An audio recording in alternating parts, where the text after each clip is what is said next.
Hello, good day to you all. Welcome to the Vigilant One's podcast. This is our first episode. My name is Yakub Hashin. You can also call me Yako. And hello, good day to everyone. My name is Ledra Borsalino. You can just call me Ledra. And we are the co-founders of Vigilant Living. Yes, so what's Vigilant Living? But before we go to what's Vigilant Living, who are we and where did we come from and why did we decide to start this podcast? Me and Ledra, we met in medical school about 6-7 years ago. Yeah, is it now 7 years? It was around, I think, 2015? 2016, around there. 2016, yeah. Yes, that was the whole world before the pandemic. Yeah. Where people used to go outside. So we met, we developed a friendship due to our shared interest in anime. Yeah. What else? True. But even success and personal growth and all those other elements. And to go through the day-to-day hardships of medical school. However, I would say even back then we had a different mindset from our colleagues and our classmates. Even how we viewed health and medicine and the future careers. But I think even before that, what you need to notice is that we had similar personalities. We weren't so outgoing, more of introverted, and we were more interested in deep intellectual topics other than just fun-oriented issues here and there. Yes. Yeah. I guess you can say that did not make us have a lot of friends, but yes, we had to compensate. Yes, after we finished medical school, which I would say it was 2019. Yeah, 2019. I guess we all know the world ended after that. 2020 was the COVID, the pandemic year. We have all had our experiences, everything from the fear, the loss of loved ones, to the quarantine, to... And I think where we currently are, we had around 2 to 3 successive lockdowns. So yes, there was no opportunity to really get in touch with the world how it used to be back in the day for a whole 2 years, all the way from 2020 to 2021. Yeah. Yes, I think you might even say it has sort of changed the world in a positive or for that matter negative way, considering how we had to adapt new lifestyles which involved more technology and more self-isolation. Yes, including self-isolation, which has spiked the rates of mental illness and the lack of that connection, the lack of the community. In a nutshell, some of those challenges, specifically the ones to do with healthcare and what it means to be sick, especially during the COVID times. You can imagine the kind of, like the average person who had not had money or much interactions with the healthcare, that was sort of a wake-up call with everything to do with what it means to be really sick and isolated and quarantined and being in an ICU with the devices in. And yes, I mean there were deaths. A lot of people died. A lot of people were disabled. True. COVID literally changed the lives of millions of people. People got to live their lives in a way that they had never expected to. And on an unfortunate note, a lot of people became poor significantly because the economics of the world literally changed from how people went to work to how a lot of people lost jobs. But those who were significantly directly hit were those who had to suffer from an economic point of view, but also from a health point of view. Let us say literally, those who had to be admitted, those who lost loved ones, and those who had their comorbidities worsen. So life was really hard in that regard, and so COVID really was a big blow to the already crippled healthcare systems all over the world. Indeed, it actually exposed sort of the weaknesses which were hidden, and on that point, you can say the post-COVID world, people literally have traumatic view of even healthcare and what it means to be sick. Some people still have that fear of going to hospital or clinics due to the possibility of being, put in ICU and even death. On the point of death, I would say it has also led to existential awakening and a realization of the temporariness of life, the ephemeral existence itself, and how death is really just on the corner, which a lot of people, I guess, all of us, we have never really had that much thought of death, especially as youth. Actually, I would like to comment on that. It's not like people were not dying and death wasn't part of our society. Death is a natural phenomenon that we have always had, but COVID really put a significant highlight on the topic of death, because it was given so much attention, and almost everyone knew someone or a relative or a friend of someone who passed on due to COVID, and as such, death became a common topic in the minds of the common folk.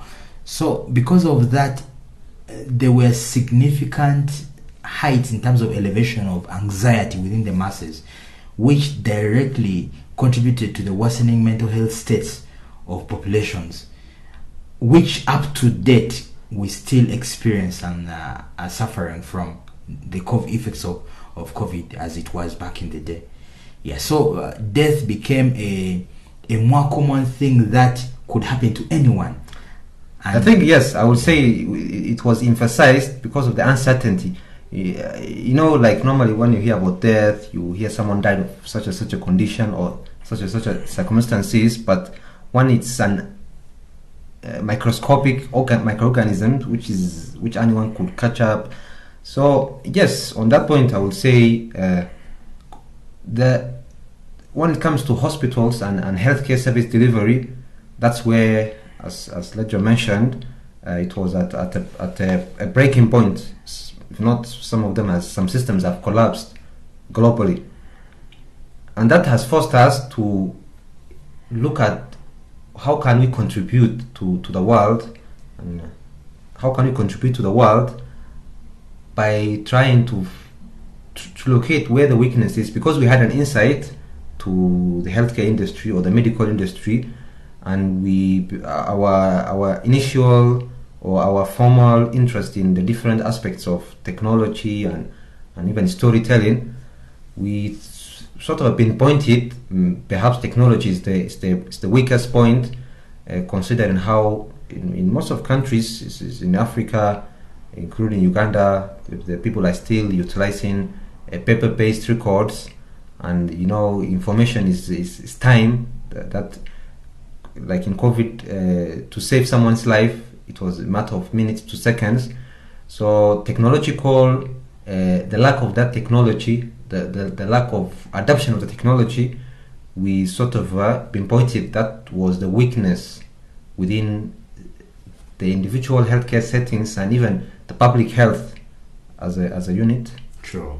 So as Yakwas mentioned, we thought it right to start up something, to start a company, literally, with the focus initially on improving the technological innovations within our setting that are catered for us and our environment in terms of improving the healthcare services.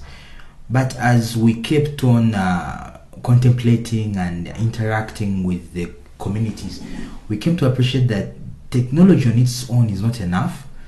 So our view of how we should interact with improving the service on ground was widened. Instead of just offering technological services in the sense of medical records, health records, institutional operational systems and all that, we decided to widen our scope of view and including service delivery. So we focused on that for some time, and as time went on, we decided to transcend our view of how we should engage. So yes, I think you can say it was sort of a natural occurrence, or because the deeper we try to understand the facts and the truth within the problems we are trying to solve, the easier it became for us to see that it's not just an organizational weakness or problems, but even it's an individual weaknesses. Because personally, I would say even within those the last 3-4 years, I've also been going through my own spiritual journey and philosophical journey, because I was trying to understand a lot about the how do you become a better person, how do you become a complete person, and the old teachings of the past. And from that traditional ways of life before modernity and before technology, because some of these problems have always been there to do with existence and to do with what does it mean to be human, what's health, what's living, what's even death for that matter. From there on, we concluded, to our best of our understanding, that is even trying to solve the problem in an aspect of when it comes to technology, or even on top of that, even to deliver service, was not enough to achieve the goals we really wanted to change in a bigger scale to create an impact.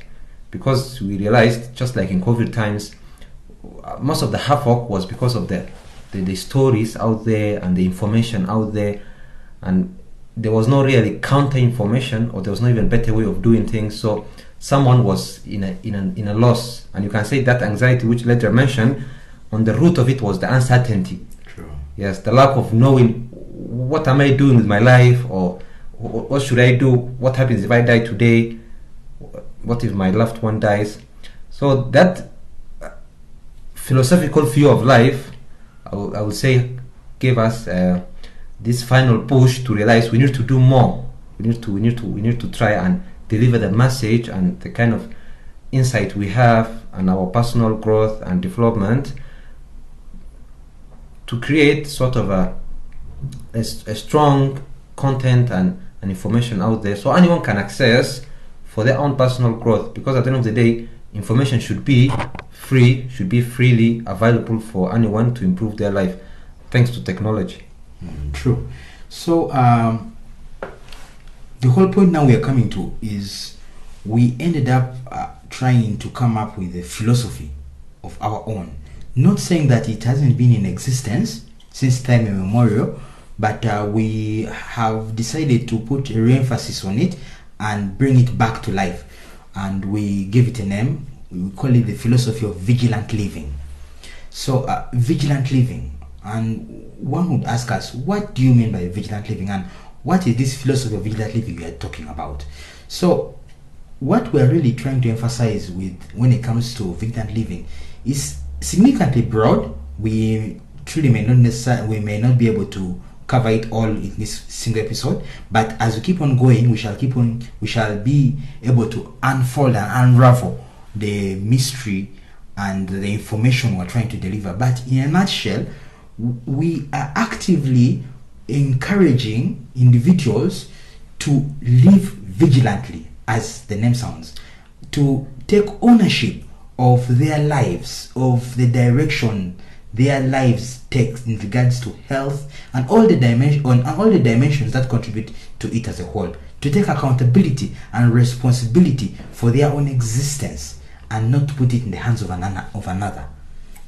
Yes. Let me refer back to when I was talking about the healthcare industry and medicine, and that was sort of the change which happened to us individuals, to both of us, to realize really healthcare is not just about are you sick, are you fallen with a disease, or do you need medicine?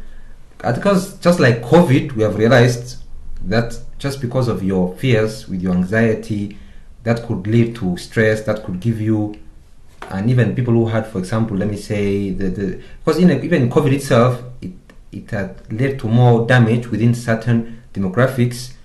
For example, people who were old, people who had maybe obesity, people who had predisposing conditions like hypertension and diabetes.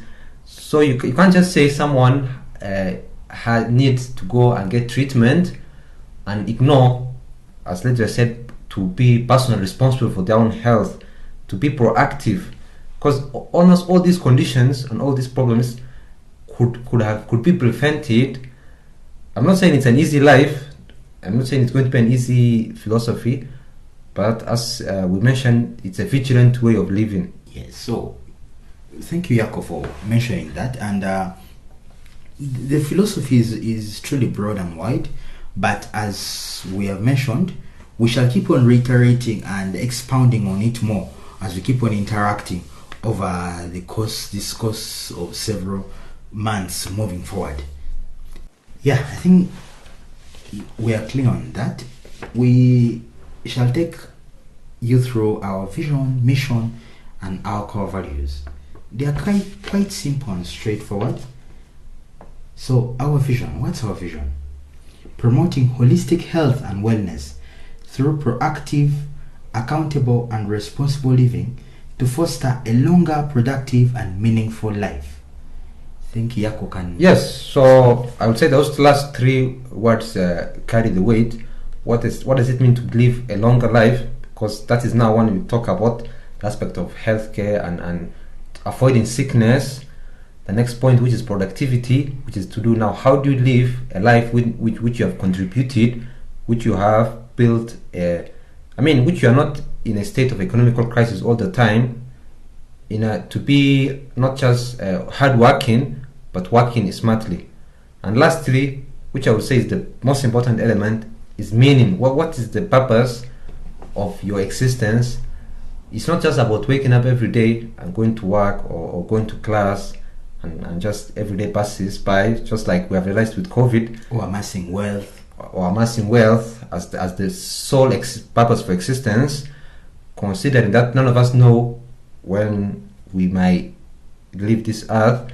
So I would say the meaning, and how that meaning is not, as later mentioned, just about wealth, but about relationships, about having contributed a legacy, having contributed to society, having, at the end of the day, worked on yourself to be the best person you can be.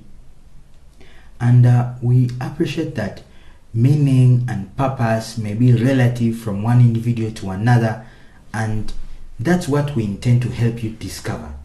We intend to help individuals, we intend to help people, we intend to help masses discover their meaning of existence in this life. Yes, I will say it's really you cannot live life in a sense without goals. We all need to have, or I believe most of us have our goals in mind. It's just that it's hard maybe to refine it, and it's hard to do it alone. We are all sort of we need motivations. We face challenges in life, so we are here to help out as much as possible, both to educate you, motivate you, and to inspire you to really achieve those goals. All right. So let us go through the mission. What's our mission? To promote the philosophy of vigilant living, foster a community that embraces the values and lifestyle, and offer holistic services that enable the members to embrace the way of life. I will say that point is very crucial to understand what is the community. We keep on talking about the aspect of personal responsibility. However, we know no man is an island, so you can say we all need a community. But at the same time, we cannot look from community in a side of that a community has to help us. No, it's the other way around. We need to be strong and responsible people to build a responsible community who are all helping, inspiring, and networking and mentoring each other. We need to look forward to serving the community and not expecting to just simply receive from the community. Yes. And maybe the other element which I'll also come back to is the aspect of what do we mean by service delivery, because we as individuals and as a company, we are here to serve you with this podcast and other avenues for you to get that sort of a support and that sort of a encouragement, because at the end of the day it's like climbing a hill. It's tiresome. Life in a channel is that way. We're not saying we're perfect. We ourselves are getting this help from each other and from this sort amount of knowledge and the community we're trying to build with similar interest. True. All right. I would like to take us through our core values. There are 4 of them. The first one is objective truth. Yes, Yako? Yes, I would say, I'll paraphrase it to say, trying to believe in the objective truth. Yes, there's objective truth out there. I mean, the world, in a sense, we are going through times where the truth is becoming relative, thanks to social media and technology and the speed of information. And you can remember the times of COVID, how there was always some sort of a new trivia out there. So yes, the objective truth, it's really what we all need to be grounded in to achieve some sort of a stability in life. Because without truth, I mean, everything is now, it's relative. If everything is relative, what's the point of having a meaningful life? True. Our second core value and principle is personal responsibility and accountability.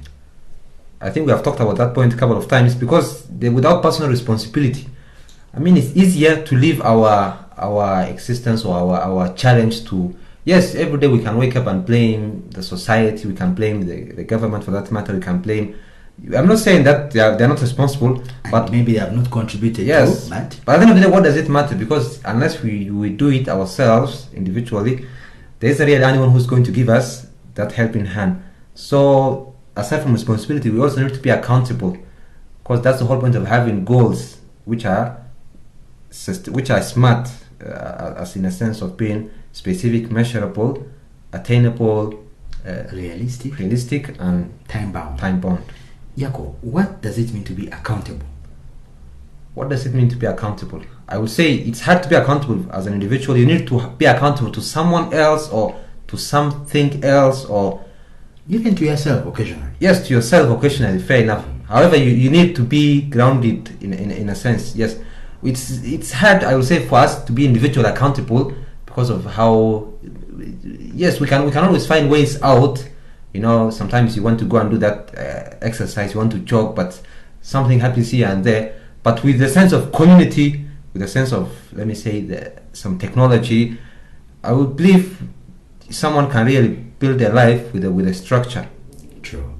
And accountability could also be referred to in the sense of repercussion and consequence. For every action, be it positive or negative, you engage in right now, there will inevitably always be a repercussion and consequence or reaction, as we all know, as we all say usually, which may be positive or negative. So that we should look at life that way. Everything I am doing, I am bound to pay for in one way or the other, positively or negatively, even if I know it or I don't know it.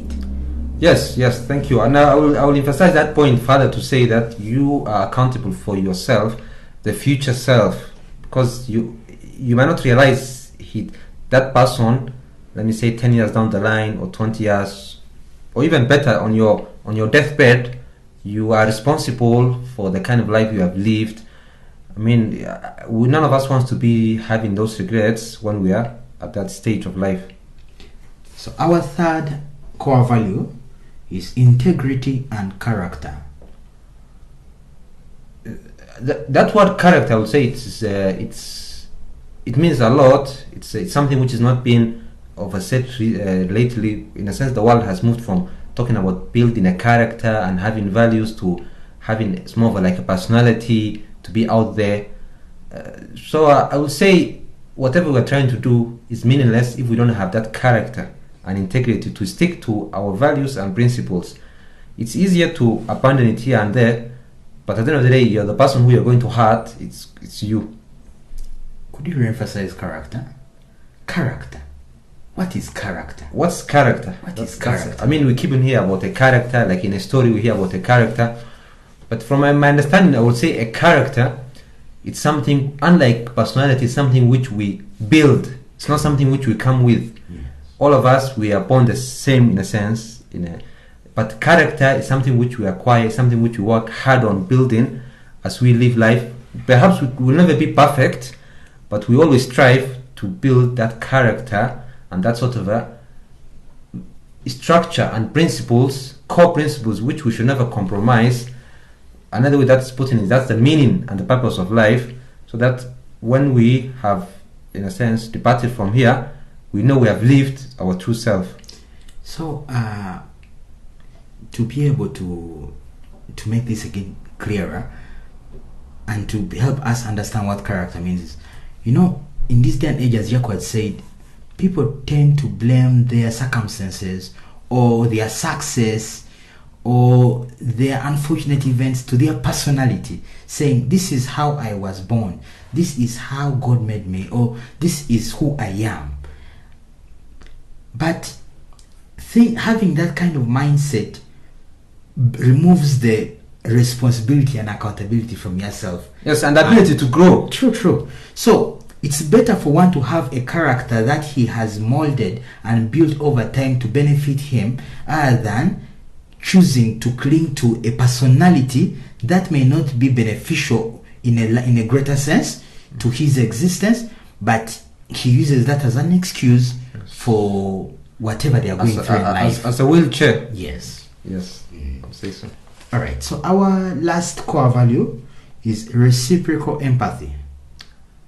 Yes, those two words carry a big meaning, both of them. I'll start with the empathy. What's empathy, in a sense? We keep on hearing about empathy. You might even hear a person describing themselves that they're empathetic, which is a bit weird because it's not something which you can be.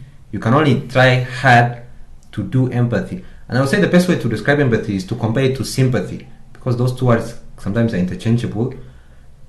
Sympathy means the ability to have, let me say, to feel bad for someone in a way where you are trying to change them.